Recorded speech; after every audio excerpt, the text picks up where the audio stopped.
Hello everybody, my name is Dr. Sarita Ranjan and I'm a guest faculty at Utkal University, and my topic for today is development of science and technology in medieval India. So I'll be showing you these slides, and this is the topic which I am going to discuss with you today: science and technology in medieval India.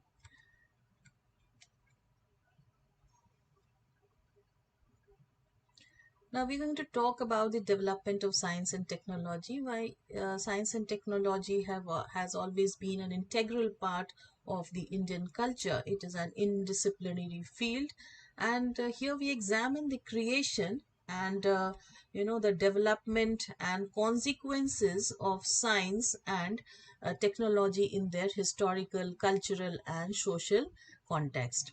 So in ancient times, it was termed as natural philosophy, and it was pursued vigorously at institutions of higher learning. Now, during medieval period, we know the period of medieval period is from 8th to 18th century, and technology during this time was very advanced. Now, some technical devices was like weaving, paper manufacturing, distillation, architecture, military technology, metal screws, shipbuilding, etc. And also not only these, but in areas of agriculture were invented or improved in medieval India.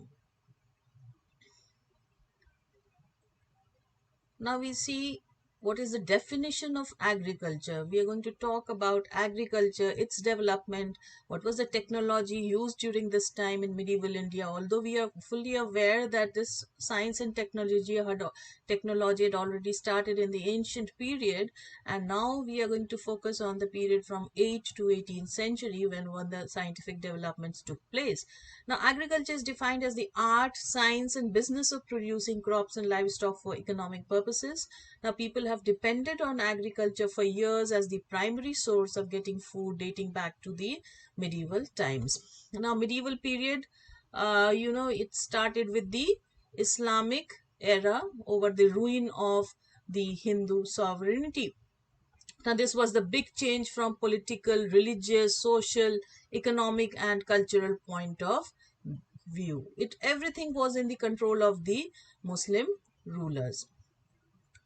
Now, due to the political unity in India during 10th and the 11th century, India was unable to stop the attack from the invaders. Now, Turks attacked India from all sides and were getting quick victories. They established their empire in the 13th century. Now, the period from 1206 to 1526, we are fully aware that these belong to the five dynasties which ruled, from the slave dynasty to the Khiljis, Tughlaq, Sayyids, and the Lodhis. Now, they together were known as it was the period of the Delhi Sultanate. These rulers came to be known as the Sultans. Now, in this lesson, we are going to trace the growth of the agricultural sciences in medieval India. The purpose is to understand the crop pattern practices during the period under discussion. Also, to trace the origin and growth of the new irrigational technology, and to study the significance of agriculture in medieval Indian socio-economic setup. Now, agriculture in the field of economy, the agriculture was the source of revenue. Muslim rulers paid much attention on the irrigation works, and India. Just let me erase this. India's agricultural wealth in terms of variety and production has significantly influenced the course of her history. Now, although farming methods in the medieval period remained much the same as before, we see that a considerable progress was made in the introduction of new crops and the improvement of some old ones. So here my attempt is to discuss the status of agriculture during the medieval period of Indian history. Now here you can see the precision which has been done, how the agricultural farming has been done. This is the hybrid farming, how the crops are being grown. Now, peasants and the lands, the term which Indo-Persian sources of the Mughal period most frequently used to denote a peasant was Rayyat. Now, in addition, we also encounter the terms of Kisan or Asami. They were also known as Kisan or Asami. Now, you must have heard about the two kinds of peasants. So, sources of the 17th century, they refer to the two different kinds of peasants. They were known by the name of Khud Kasta and the Pahi Kasta. Now, what are Khud Kasta and Pahi Kasta? What are the differences? The Khud Kasta were the residents, the former were the residents of the village in which they held their lands, while the Pahi Kasta were the latter were the non-resident cultivators who belonged to some other village but cultivated lands elsewhere on a contractual basis. So people became pahi kasta either out of choice, for example, when the terms of revenue in a distant village became more favorable, or out of compulsion, for example, because of economic distress or after a famine, they became pahi kasta. So they moved to a different village because of better opportunities. Now, seldom did the average peasant of North India possess more than a pair of bullocks and two plows, most possessed even less. So they were not in a very comfortable position. And in Gujarat, we see peasants possessing about 6 acres of land were considered to be affluent. And in Bengal, on the other hand, 5 acres was the upper limit and of an average peasant farm, while the 10 acres would make one a rich Assami or a peasant. Now, the abundance of land, available labor, and the mobility of peasants. So, the three things, the abundance of land, the available labor, and the mobility, moving of the peasants from one place to the other were three factors that accounted for the constant expansion of agriculture.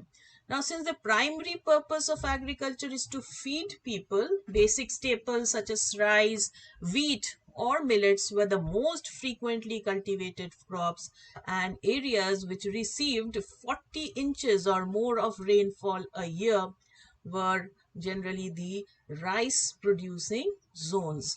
It was followed by wheat and millets corresponding to a descending scale of precipitation. Now, monsoons remained the backbone of Indian agriculture as they are even today. The soil of India helped the peasants in growing various types of crops. Now, the agricultural technology helped in irrigation facilities, the manures, the seeds, and in introducing new crops also. Now, various varieties of crops were the wheat, rice, and sugarcane, indigo, etc. were grown, which led to profits for the government, and its assessment led to enhanced productivity. The medieval Indian peasants produced a variety of food crops, vegetables, spices, etc. Now, medieval India is known for its economic infrastructure and innovations in the area of agricultural produce. The Tughlaq rulers tried to improve the agricultural production by introducing the irrigation facilities. Now we know that Firoz Shah Tughlaq, he had introduced a lot of welfare measures. He introduced new canals, new fruits, and building fruit orchards led to the increase in the fruit production. Similarly, Mughal rulers also tried to increase the agricultural productivity. The crops of medieval India formed the major part of the economic setup of India in those times. Now, India being an agricultural country since times immemorial, the economy naturally depended on the crop production. These crops included the food crops, the non-food crops, fruits, etc. Now, these crop production form the basis of export of India and also the increase in the financial assessment. The crops, its cultivation, its assessment and production brought about enhancement in the land revenue. State control was also possibly greater in the plains than the hills and the forest. The region was largely governed by uniform regulations during the medieval period. Now this is the picture of the grains. Now, medieval rulers in India tried to improve the quality of the crops produced, and for this, the rulers improved the irrigation facilities. Now, Indian soil naturally was very rich in manures, and a little bit of manuring and tilling enhanced the crop produce. So, Mughal rulers tried to improve the means of irrigation, supplying of improved seeds, solving the cattle problem, facilities of transport, and to increase the crop productivity. Now, this crop production led to strong establishment of a sound land revenue system and thus made the medieval rulers establish a strong army and large empires. During the medieval period, India was introduced to new crops, which led to the enhancement of exports, and thus it affected the medieval exchequer. Now, dominant caste. The caste was the major component in establishing a hierarchy in the rural society, particularly in the multi-caste villages. Now, Irfan Habib comments that the caste system remained an important pillar of the system of caste class exploitation in medieval India. Higher caste peasants, on the basis of superiority of the caste, were assessed at concessional rates as compared to the ordinary peasants. So naturally, they got the privileges. The higher caste peasants belonging to superior caste or according to a hierarchy level, they were given concessional rates while compared to the normal peasants. Now, higher caste, who were the higher caste? They were the Brahmins, the Rajputs, the Baniyas, the Charans, etc. They did not actually work in the fields. They used to get their lands cultivated by the wage laborers or through the system of beggar by the menial caste labor. Thus, you see that the caste was one of the main factors of rural differentiation. The Khasra papers of AD 108 of Mozapip Lloyd, Pargana Jaipur clearly point out that the superior caste were assessed at much concessional rates, while an ordinary cultivator was taxed at rupees 2 per bigha. The Mahajans and the Brahmins and New Assami paid at the rate of rupees 1.50 per bigha, rupees 1.50 per bigha, while Chaudhries and Rajputs were charged only rupees 1.25 per bigha. Northern plains with high degree of soil fertility and alluvial deposits were known for high productivity, intensive cultivation, and highly commercialized agriculture. Thus, northern plains represented comparatively developed social formations, and though agriculture was labor intensive, peasants did use technologies that often harnessed cattle energy. Now, advanced techniques of crop cultivation. They were familiar with the various advanced techniques of crop cultivation of the times. Some of the advanced techniques were double cropping, 3 crops harvesting, crop rotation, use of manures, and range of devices for irrigation, etc. But there were crops which required additional water also, so artificial system of irrigation also had to be devised. Irrigation project received state support as well. For example, in northern India, the state undertook digging of new canals. The new canals were also known as Nala, and they also repaired old ones like the Shahnahar in Punjab during Shah Jahan's reign. So what were the methods? The advanced techniques were double cropping, 3 crops harvesting, crop rotation, use of manure, and range of devices for irrigation.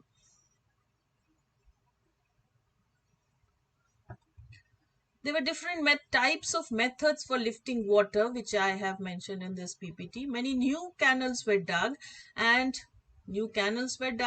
old ones were repaired for irrigation. The construction of waterworks and water technology used in India is described in Arabic and in Persian works.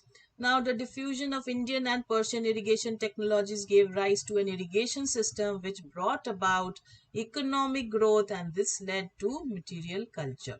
So here I'll be giving you the detail about the different types of agricultural implements and the water lifting devices used in medieval India.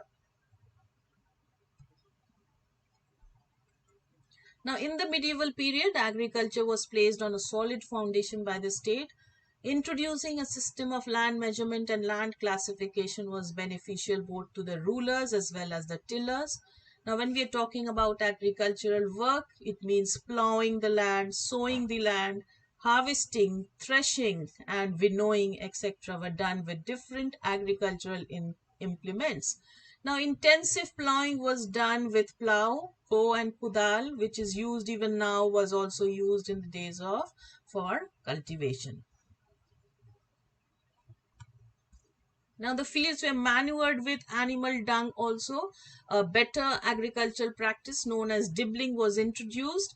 This was the dropping of seeds into holes driven into grounds by sticks. The use of iron was minimal, and the wood was used predominantly in making of implements during medieval period. Irrigation is also an important part of the agriculture.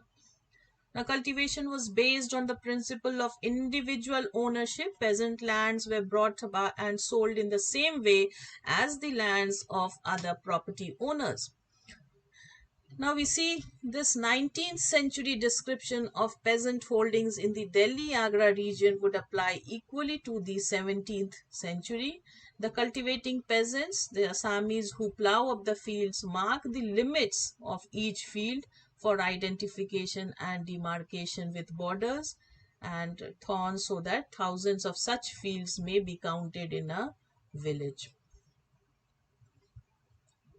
Now this is the picture of the sickle, the person wheel, which was used for agricultural purposes. This is the hand hoe and the wooden plow.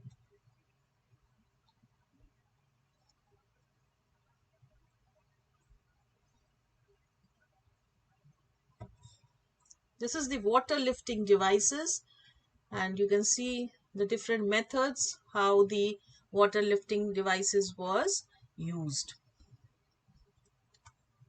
This is the picture of Akbar. Now, there was no Mughal land revenue system as we see before the time of Akbar. Now, Akbar's father Humayun and grandfather Babur did not introduce any changes because they were the first conquerors of the dynasty and they remained preoccupied they were busy with subduing rebellions and consolidating empires and maintaining order, and a proper land revenue system was founded only by Akbar. However, the system of Akbar was itself based on what Sher Shah implemented during his short tenure. Now, what was the policy of Sher Shah? Thus, the land revenue system of Akbar, it was neither an innovation nor an invention. So his indebtedness to the earlier ruler is immense, but this has not diminished his fame as far as land revenue system is concerned. He followed the policy of Sher Shah with great precision and correctness and then extended it to various Subar provinces of his empire. But his correction or precision did not come overnight. Initially, it was tortuous enough to turn peasants into beggars and forcing them to sell their wives and children, but it was revised several times. The first question is, what were the corrections and precisions Akbar did in the existing system created by Sher Shah? The corrections done by Akbar in land revenue system can be mainly divided into three heads as follows. What are these three heads? The standardization of measurement of land, and the second one is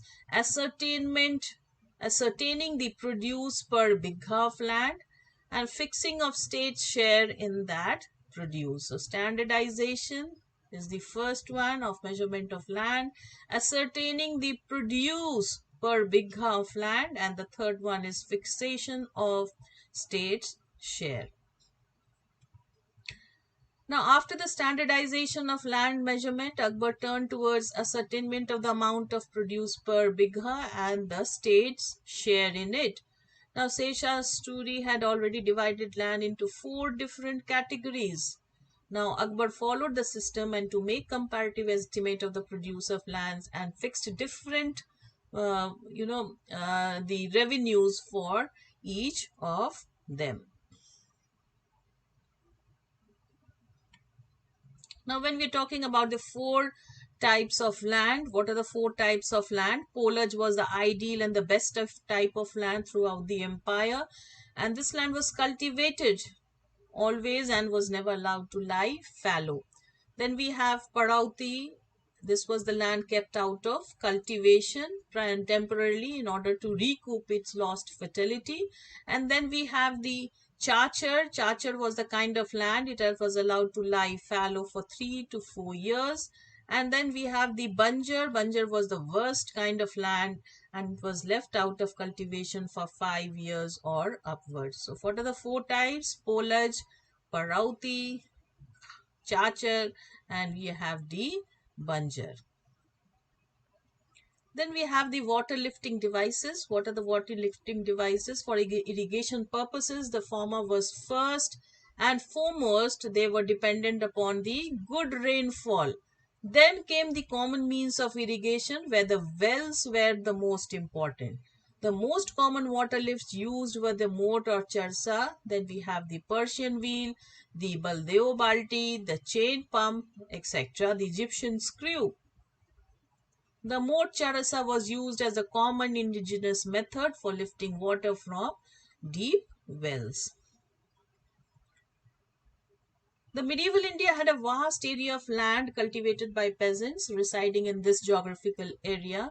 The European travelers, we get a lot of information from various sources. There were a lot of European travelers who came to India during this time, and they have also written an account of the condition of agriculture, the science and technology, and they have described that the Indian peasants followed similar methods in agriculture production, similar to that of there in Europe. The agricultural technology owned by the peasants in India were no less inferior than the technology used by peasants in other parts of the world. The peasants and when they were exposed to the new crops, they produced it with the same zest and zeal. Now, Abul Fazl, he was the one of the 9 gems of Akbar.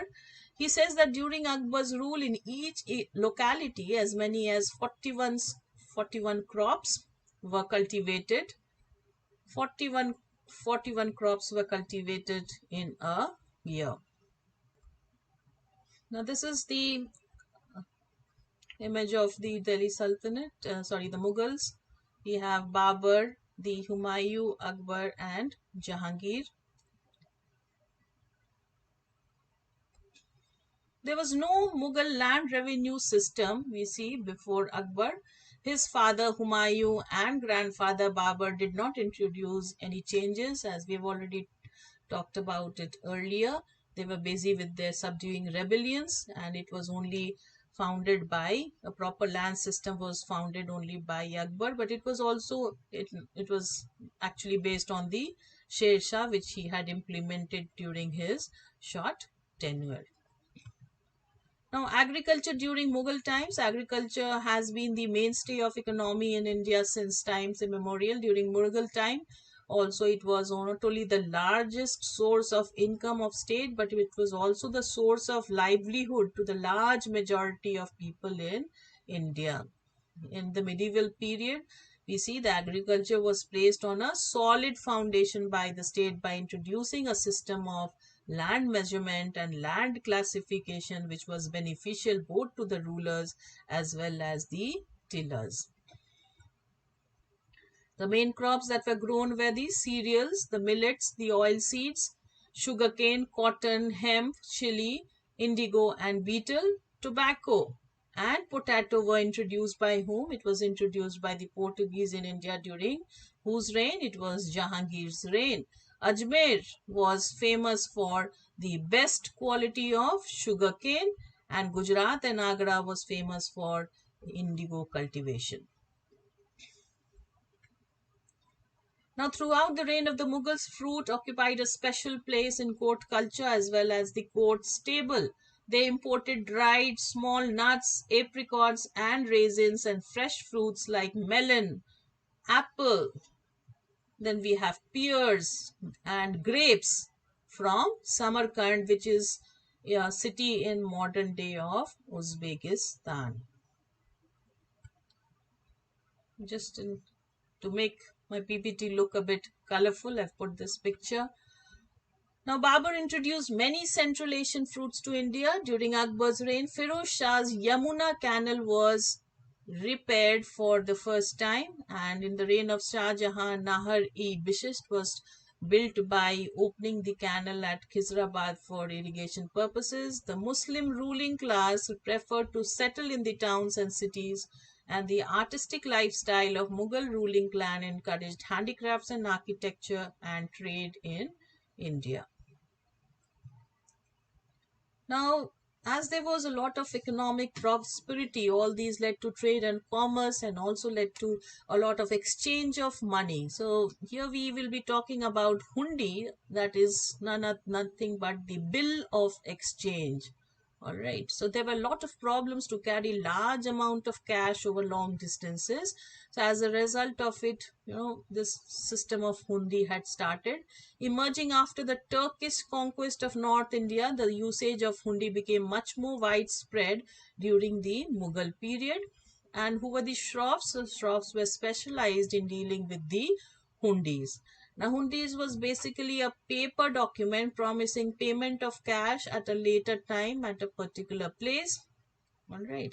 Now, what this Irfan Habib telling us? He is telling us about that the negotiability of a hundi led to a situation in which a large number of hundis were simply drawn and honored against other hundis without the intermediation of actual cash payments.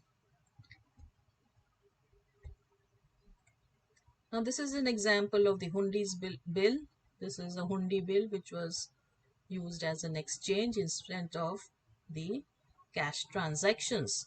The use of hundi became so widespread that even the imperial Mughals, state was also using it. In 1599, we have examples that they sent around 3 lakhs to the army in the Deccan through a hundi, and the tributes coming from the Golconda Sultan around 10 lakhs, and the Khokhar chiefs 50,000 were sent via hundis to the Mughal emperor. The shroffs generally had their agents at all important commercial centers of the empire to honor and encash the hundi. Thus, we see that in the medieval period, the pattern of agricultural practices was more or less the same as that in early India. Some important changes occurred in the introduction of new crops, trees, as well as horticultural plants by foreign traders. The principal crops were wheat, rice, we have barley, and then millets, and pulses, oilseeds, sugar, cane, cotton, and indigo. The Western Ghats continued to yield black pepper of good quality, and Kashmir maintained its tradition of saffron and fruits. Now, ginger and cinnamon from Tamil Nadu, cardamom and sandalwood and coconut from Kerala were becoming increasingly popular. Tobacco, chilies, potato, guava, custard apple, cashew, and pineapple, these were the important plants which were introduced to India during the 16th and the 17th century. It was during this period that the production of opium from poppy plants began in Malwa and Bihar regions. Now, improved horticultural methods were adopted with great success. The systematic mango grafting was introduced by the Jesuits in the middle of the 16th century.